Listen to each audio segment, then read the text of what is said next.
नमस्कार, मी पंजाब डक हवामान अभ्यासक मुक्काम पोस्ट गुगळी धामणगाव तालुका शिलो जिल्हा परभणी. 11 तारखेपासून सूर्यदर्शन होणार आहे, पण काही भागात आजच सूर्यदर्शन घडलंय. तर हे पाहत आज लाईव्ह सूर्यदर्शन.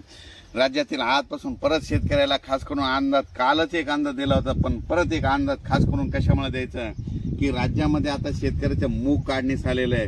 तर मूग ज्यांचा काढणीस आलेला आहे त्या शेतकऱ्यासाठी खास करून आनंदाची बातमी.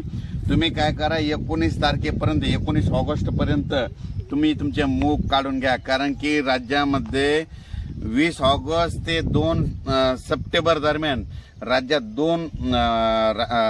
बंगालच्या खाडीमध्ये 2 लो प्रेशर तयार होणार आहेत आणि त्याचा पाऊस मात्र महाराष्ट्र आणि कर्नाटकमध्ये पडणार आहे. म्हणून हा अंदाज लक्षात घ्यायचा. म्हणून सर्व शेतकऱ्याला सांगू इच्छितो की राज्यामध्ये आजपासूनच काही भागात सूर्यदर्शन होणार आहे, पण 12 पासून मात्र राज्यात सर्वत्र सगळे एकदम कडक सूर्यदर्शन होणार आहे. म्हणून ही खास करून शेतकऱ्यासाठी आनंदाची बातमी.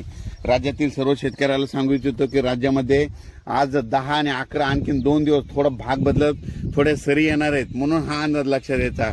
पण राज्यात मात्र 12 तारखेपासून मराठवाडा, पश्चिम महाराष्ट्र या भागामध्ये चांगलं सूर्यदर्शन घडणार आहे. म्हणून हा अंदाज लक्षात द्यायचा. आता नेमकं 12 तारखेपासून सूर्यदर्शन कोणत्या कोणत्या जिल्ह्यात जास्त होणार आहे हे तुम्हाला सांगतो. की सांगायचं झालं तर चंद्रपूर, यवतमाळ, नांदेड, हिंगोली, वाशिम, परभणी, त्याच्यानंतर लातूर, बीड, जालना, सोलापूर, उस्मानाबाद, सातारा, सांगली, तसेच पश्चिम महाराष्ट्र, त्याच्यानंतर नगर जिल्हा, त्याच्यानंतर नाशिककडे देखील होणार आहे. त्याच्यानंतर परत इकडं संभाजीनगर होणार आहे, जळगावकडे होणार आहे, बुलढाण्याकडे होणार आहे. पण ह्या जिल्ह्यामध्ये चांगलं सूर्यदर्शन घडणार आहे. म्हणून हा अंदाज लक्षात द्यायचा.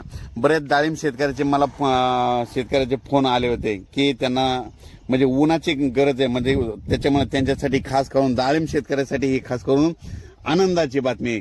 त्याच्यानंतर ज्यांचा मूग काढणीस आलेला आहे त्या शेतकऱ्यांचं, कारण की राज्यामधली परिस्थिती बघितली त्यानंतर फटका मारल्याच्या नंतर बऱ्याच शेतकऱ्याचा मूग काढणीस आलेला आहे.